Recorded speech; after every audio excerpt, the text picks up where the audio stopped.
ಒಂಚೂರು ತರಕಾರಿಯನ್ನು ಹಾಕ್ಕೊಳ್ಳದೆ ಮನೇಲಿ ಏನು ಇಂಗ್ರೀಡಿಯೆಂಟ್ಸ್ ಇದೆಯೋ ಅದನ್ನೇ ಹಾಕ್ಕೊಂಡು ಮಾಡುವಂಥ, ನೀವು ಇಲ್ಲಿ ತನಕ ಮಾಡಿರೋದಂತಹ ತಿಂದಿರೋದಂತಹ ತುಂಬಾ ರುಚಿಯಾಗಿರುವಂತಹ ಮಸಾಲ ಶಾವಿಗೆ ಉಪ್ಪಿಟ್ಟನ್ನು ಹೇಗೆ ಮಾಡ್ಬೋದು ಅನ್ನೋದನ್ನು ಇವತ್ತಿನ ವೀಡಿಯೋದಲ್ಲಿ ಹೇಳ್ಕೊಡ್ತಾ ಇದ್ದೇನೆ. ಒಂದು ಸರಿ ನೀವು ಈ ರೆಸಿಪಿ ಏನಾದರೂ ಟ್ರೈ ಮಾಡಿದ್ರಿ ಖಂಡಿತವಾಗ್ಲೂ ತುಂಬಾ ಖುಷಿ ಪಡ್ತೀರಾ. ಯಾಕಂತಂದರೆ ಅಷ್ಟು ಸುಲಭ ಇದೆ ಈ ರೆಸಿಪಿ, ಅಷ್ಟು ರುಚಿಯಾಗಿದೆ. ಸರಿ, ಹಾಗಾದರೆ ಈ ವಿಶೇಷವಾಗಿರುವಂಥ ರೆಸಿಪಿನ ಹೇಗೆ ಮಾಡೋದು ಅನ್ನೋದನ್ನು ನೋಡ್ಕೊಂಬರೋಣ. ನೋಡಿ, ಈ ರುಚಿಯಾದ ಶಾವಿಗೆಯನ್ನು ಮಾಡಲಿಕ್ಕೆ ನಾನೊಂದು 2 ಕಪ್ಪಷ್ಟು ಅನಿಲ್ ಶಾವಿಗೆ ಅಂತ ಬರುತ್ತಲ್ವ, ಅದನ್ನ ತಗೊತಾ ಇದ್ದೇನೆ. ಈಗ ಸ್ಟವ್ ಮೇಲೆ ಒಂದು ಪಾತ್ರೆ ಇಟ್ಟು ನಾವು ಎಷ್ಟು ಕಪ್ ಶಾವಿಗೆ ತಗೊತೀವಿ ಅದರ ಡಬಲ್ ನೀರನ್ನು ಹಾಕಬೇಕು. ನಾನು 2 ಕಪ್ಪಷ್ಟು ಶಾವಿಗೆಗೆ 4 ಕಪ್ಪಷ್ಟು ನೀರನ್ನು ಹಾಕೊತಾ ಇದ್ದೇನೆ. ಈ ನೀರಿಗೆ ಒಂದು 1/4 ಟೇಬಲ್ ಸ್ಪೂನಷ್ಟು ಉಪ್ಪನ್ನು ಹಾಕೊತಾ ಇದ್ದೇನೆ. ಅದಾದ ನಂತರ ಒಂದು 4-5 ಡ್ರಾಪ್ ಕುಕ್ಕಿಂಗ್ ಆಯಿಲನ್ನು ಹಾಕ್ಕೊಳ್ಳಿ. ಯಾಕಂತಂದರೆ ಶಾವಿಗೆ ಆವಾಗ ನಿಮಗೆ ಬಿಡಿ ಬಿಡಿಯಾಗಿರುತ್ತೆ. ಒಂಚೂರು ಮಿಕ್ಸ್ ಮಾಡ್ಕೊಳ್ಳಿ, ಚೆನ್ನಾಗಿ ಕುದೀಲಿ ನೀರು. ಅದಾದ ನಂತರ ನಾವು ಶಾವಿಗೆಯನ್ನು ಹಾಕೊಳ್ಳೋಣ. ನೋಡಿ, ನೀರು ಕುದಿಲಿಕ್ಕೆ ಶುರುವಾದ ನಂತರ ನಾವು ಈ ಶಾವಿಗೆಯನ್ನು ಹಾಕೋಬೇಕು. ಉರಿನ ಮೀಡಿಯಂ ಫ್ಲೇಮಲ್ಲಿ ಇಟ್ಕೊಳ್ಳಿ. 2 ಕಪ್ ಶಾವಿಗೆಯನ್ನು ಹಾಕೊತಾ ಇದ್ದೇನೆ. ಜಸ್ಟ್ 1-2 ನಿಮಿಷ ಅಷ್ಟೇ ನಾವಿದನ್ನ ಈ ಫ್ಲೇಮಲ್ಲಿ ಇಟ್ಕೊಂಡು ಬೇಯಿಸ್ಕೋಬೇಕಾಗುತ್ತೆ ಅಷ್ಟೇ. ಜಾಸ್ತಿ ನಾವು ಬೇಯಿಸ್ಕೋಬಾರ್ದು, ತುಂಬ ಸಾಫ್ಟ್ ಆಗಬಾರ್ದು. 2 ನಿಮಿಷ ಆಗಿದೆ, ಸ್ಟವನ್ನು ಬಂದ್ ಮಾಡ್ತಾ ಇದ್ದೇನೆ. ಯಾವುದೇ ಕಾರಣಕ್ಕೆ ಇದನ್ನ ಜಾಸ್ತಿ ಕುಕ್ ಮಾಡಲಿಕ್ಕೆ ಹೋಗಬೇಡಿ, ನಿಮಗೆ ಶಾವಿಗೆ ಚೆನ್ನಾಗಿ ಬರಲ್ಲ. ಈಗ ಇದನ್ನ ಒಂಚೂರು ಫಿಲ್ಟರ್ ಮಾಡ್ಕೋಬೇಕು, ಸ್ಟ್ರೈನ್ ಮಾಡ್ಕೋಬೇಕು. ಮತ್ತೆ ಜಾಸ್ತಿ ಬೇಯಬಾರ್ದು ಅಂತಂದರೆ ಒಂಚೂರು ತಣ್ಣೀರನ್ನು ನೋಡಿ ಈ ಥರ ಸ್ಪ್ರಿಂಕಲ್ ಮಾಡ್ಕೊಳ್ಳಿ. ಸ್ಪ್ರಿಂಕಲ್ ಮಾಡಿಕೊಂಡು ನಾನು ಈ ಅನ್ನ ಬಸಿಯುವಂಥ ಪಾತ್ರೆಗೆ ಹಾಕ್ಕೊಂಡಿದ್ದೀನಿ. ಜಸ್ಟ್ ಈ ಥರ ಮಾಡಿಕೊಂಡು ಇದನ್ನ ಬಿಟ್ಬಿಡಿ. ಅಷ್ಟರಲ್ಲಿ ನಾವು ಒಗ್ಗರಣೆಗೆಲ್ಲ ರೆಡಿ ಮಾಡ್ಕೊಳ್ಳೋಣ. ಇದು ನೀಟಾಗಿ ರೆಡಿ ಆಗುತ್ತೆ. ಇವಾಗ ಶಾವಿಗೆ ಉಪ್ಪಿಟ್ಟನ್ನು ಮಾಡ್ಕೊಳ್ಳೋಣ. ಸ್ಟವ್ ಮೇಲೆ ಪ್ಯಾನ್ ಇಟ್ಬಿಟ್ಟು ಮೀಡಿಯಂ ಫ್ಲೇಮ್ ಇಟ್ಕೊಳ್ಳಿ. ಅದಾದ ನಂತರ ಒಂದು 2-3 ಟೇಬಲ್ ಸ್ಪೂನಷ್ಟು ಕುಕ್ಕಿಂಗ್ ಆಯಿಲನ್ನು ಹಾಕ್ಕೊಳ್ಳಿ.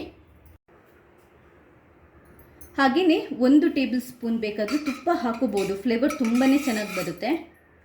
ಇದಕ್ಕೆ ಇವಾಗ ಒಂದು ಸ್ವಲ್ಪ ನೆಲಗಡಲೆನ ಹಾಕ್ಕೊಳ್ಳಿ, ಹಸಿ.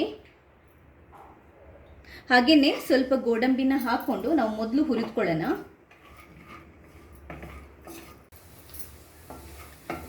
ನೋಡಿ, ಈ ಗೋಡಂಬಿ ಮತ್ತು ಈ ನೆಲಗಡಲೆ ಇದೆಯಲ್ವಾ, ಇದೊಂದು 3/4% ಹುರಿದಾದ ನಂತರ ನಾವು ಇದಕ್ಕೇನೆ ಇವಾಗ 1 ಟೇಬಲ್ ಸ್ಪೂನಷ್ಟು ಸಾಸಿವೆ, 1 ಟೇಬಲ್ ಸ್ಪೂನಷ್ಟು ಕಡಲೆಬೇಳೆ, 1 ಟೇಬಲ್ ಸ್ಪೂನಷ್ಟು ಉದ್ದಿನಬೇಳೆ, 1 ಟೇಬಲ್ ಸ್ಪೂನಷ್ಟು ಜೀರಿಗೆನ ಹಾಕೋಬಹುದು. ನೀವು ಗೋಡಂಬಿ ಮತ್ತು ನೆಲಗಡಲೆನ ತೆಗೆದಿಟ್ಟು ಬೇಕಾದರೂ ಆಮೇಲೆ ಕೊನೆಗೆ ಹಾಕೋಬಹುದು. ಬಟ್ ನಾನು ಆ ಥರ ಮಾಡ್ತಾ ಇಲ್ಲ, ಸಿಂಪಲ್ಲಾಗಿ ಈ ಮೆಥಡನ್ನು ಫಾಲೋ ಮಾಡ್ತಾ ಇದ್ದೇನೆ. ನೋಡಿ, ಸಾಸಿವೆ ಸಿಡಿಯೋ ಹೊತ್ತಿಗೆ ನಿಮಗೆ ನೆಲಗಡಲೆ ಮತ್ತು ಗೋಡಂಬಿ ಚೆನ್ನಾಗಿ ಕ್ರಿಸ್ಪಿ ಆಗಿರುತ್ತೆ. ಈಗ ಇದಕ್ಕೆ 1 ಈರುಳ್ಳಿನ ಚಿಕ್ಕದಾಗಿ ಕಟ್ ಮಾಡ್ಕೊಂಡು ಹಾಕೊತಾ ಇದ್ದೇನೆ. 2-3 ಹಸಿಮೆಣಸಿನ್ಕಾಯಿನ ಕಟ್ ಮಾಡ್ಕೊಂಡು ಹಾಕೊತಾ ಇದ್ದೇನೆ. ಸ್ವಲ್ಪ ಶುಂಠಿನ ಕಟ್ ಮಾಡ್ಕೊಂಡು ಹಾಕೊತಾ ಇದ್ದೇನೆ. ಆಮೇಲೆ ಸ್ವಲ್ಪ ಕರಿ ಲೀವ್ಸನ್ನು ಹಾಕೊತಾ ಇದ್ದೇನೆ. ಇಷ್ಟನ್ನು ಹಾಕ್ಕೊಂಡು ನೀಟಾಗಿ ಫ್ರೈ ಮಾಡ್ಕೊಳ್ಳಿ. ಈರುಳ್ಳಿ ಚೂರು ಫ್ರೈ ಆದ ನಂತರ ಇವಾಗ ಇದಕ್ಕೆ ಒಂಚೂರು ಮಸಾಲೆಗಳನ್ನು ನಾವು ಹಾಕೊಳ್ಳೋಣ. 1/4 ಟೇಬಲ್ ಸ್ಪೂನಷ್ಟು ಉಪ್ಪನ್ನು ಹಾಕೊತಾ ಇದ್ದೇನೆ. ಉಪ್ಪು ರುಚಿಗೆ ನೋಡ್ಕೊಂಡು ಹಾಕೊಳ್ಳಿ. 1 ಟೇಬಲ್ ಸ್ಪೂನಷ್ಟು ಸಕ್ಕರೆನ ಹಾಕೊತಾ ಇದ್ದೇನೆ. ಸಕ್ಕರೆ ಕೂಡ ನೋಡ್ಕೊಂಡು ಹಾಕೊಳ್ಳಿ. ನಿಮಗೆ ಸ್ವೀಟ್ ಇಷ್ಟ ಇಲ್ಲದಿದ್ದರೆ ನೀವು ಸಕ್ಕರೆನ ಸ್ಕಿಪ್ ಮಾಡ್ಬೋದು. 1/4 ಟೇಬಲ್ ಸ್ಪೂನಷ್ಟು, ಅದಕ್ಕಿಂತ ಕಮ್ಮಿನೇ ಈ ಅರಿಶಿನ ಪುಡಿನ ಹಾಕೊತಾ ಇದ್ದೇನೆ. ಈಗ ಇದಕ್ಕೆ ನಾನೊಂದು ಸ್ಪೆಷಲ್ ಇಂಗ್ರೀಡಿಯೆಂಟನ್ನು ಯೂಸ್ ಮಾಡ್ತಾ ಇದ್ದೇನೆ. ಅದೇನು ಅಂತಂದರೆ 1/4 ಟೇಬಲ್ ಸ್ಪೂನಷ್ಟು ಬಿರಿಯಾನಿ ಮಸಾಲ ಪುಡಿ. ಇದಿಲ್ಲದಿದ್ದರೆ ನೀವು ಗರಂ ಮಸಾಲ ಪುಡಿಯನ್ನು ಬೇಕಾದರೂ ಹಾಕೋಬಹುದು.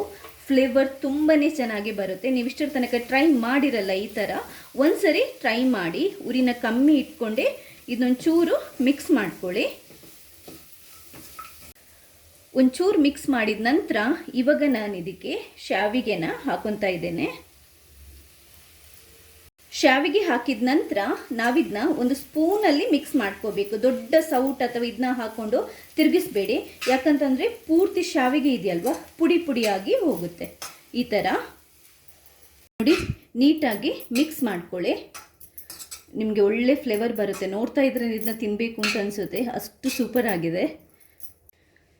ಸ್ಟವನ್ನು ಬಂದ್ ಮಾಡಿಬಿಟ್ಟು ಒಂದು ಸ್ವಲ್ಪ ಲಿಂಬೆ ರಸನ ಹಿಂಡ್ಕೋಬೇಕು. ಫ್ಲೇವರ್ ತುಂಬಾ ಚೆನ್ನಾಗಿ ಬರುತ್ತೆ. ನಾನು ಇದಕ್ಕೆ ಯಾವುದೇ ತರಕಾರಿ ಆಗಲಿ ಏನೂ ಹಾಕಿಲ್ಲ. ಸಿಂಪಲಾಗಿ ಮನೇಲಿ ಏನು ಇಂಗ್ರೀಡಿಯೆಂಟ್ಸ್ ಇದೆ ನೋಡಿ ಅದನ್ನೇ ಹಾಕ್ಕೊಂಡು ಮಾಡಿರುವಂಥದ್ದು. ಇವಾಗ ನಾವು ಇದಕ್ಕೆ ಸ್ವಲ್ಪ ಕೊತ್ತಂಬರಿ ಸೊಪ್ಪನ್ನು ಹಾಕೊಳ್ಳೋಣ. ನೀಟಾಗಿ ಮಿಕ್ಸ್ ಮಾಡ್ಕೊಳ್ಳಿ, ಚೆನ್ನಾಗಿ ಮಿಕ್ಸ್ ಮಾಡ್ಕೊಳ್ಳಿ. ಲಿಂಬೆ ರಸ ಕೂಡ ಹಾಕ್ಕೊಂಡಿದ್ದೀವಲ್ವ. ಇವಾಗ ನೀವು ಇದಕ್ಕೆ ಉಪ್ಪು ಅಥವಾ ಖಾರ ಬೇಕಿದ್ರೂ ನೋಡ್ಕೊಂಡು ಅಡ್ಜಸ್ಟ್ ಮಾಡ್ಬೋದು. ಖಾರ ಕಮ್ಮಿ ಇದ್ದರೆ ಸ್ವಲ್ಪ ಖಾರ ಪುಡಿ ಸೇರಿಸ್ಕೋಬೋದು, ಯಾಕಂತಂದರೆ ಇದು ಮಸಾಲೆ ಶಾವಿಗೆ ಆಗಿರೋದ್ರಿಂದ ಚೆನ್ನಾಗಿ ಅಡ್ಜಸ್ಟ್ ಆಗುತ್ತೆ ಮಸಾಲೆ ಇದಕ್ಕೆ. ನೋಡಿ, ನೋಡ್ತಾ ಇದ್ರೆ ಗೊತ್ತಾಗುತ್ತಲ್ವ, ಸೂಪರ್ ಆಗಿರುವಂತಹ ತುಂಬಾ ಚೆನ್ನಾಗಿರುವಂತಹ ಮಸಾಲ ಶಾವಿಗೆ ಉಪ್ಪಿಟ್ಟು ರೆಡಿಯಾಗಿದೆ. ಸೂಪರ್ ಆಗಿರುವಂತಹ ಬಾಯಿ ನೀರೂರಿಸುವಂತಹ ಶಾವಿಗೆಯ ಮಸಾಲ ಉಪ್ಪಿಟ್ಟು ರೆಡಿ ಆಗಿದೆ. ನೀವು ಇದಕ್ಕೆ ಚಟ್ನಿ ಅಥವಾ ಏನು ಬೇಕು ಅಂತಿಲ್ಲ, ಹಾಗೆಯೇ ತಿನ್ಬೋದು. ಮಾಡಲಿಕ್ಕೆ ಕೂಡ ತುಂಬಾ ಸುಲಭ. ಮನೇಲಿರೋ ಇಂಗ್ರೀಡಿಯೆಂಟ್ಸನ್ನೇ ಹಾಕ್ಕೊಂಡು ತುಂಬಾ ಸಿಂಪಲಾಗಿ ಮಾಡ್ಕೋಬೋದು. ಯಾವುದೇ ತರಕಾರಿ ಬೇಕಾಗಿಲ್ಲ.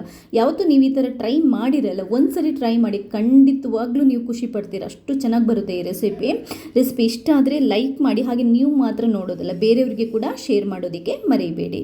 ಥ್ಯಾಂಕ್ಸ್ ಎಲ್ರಿಗೂ.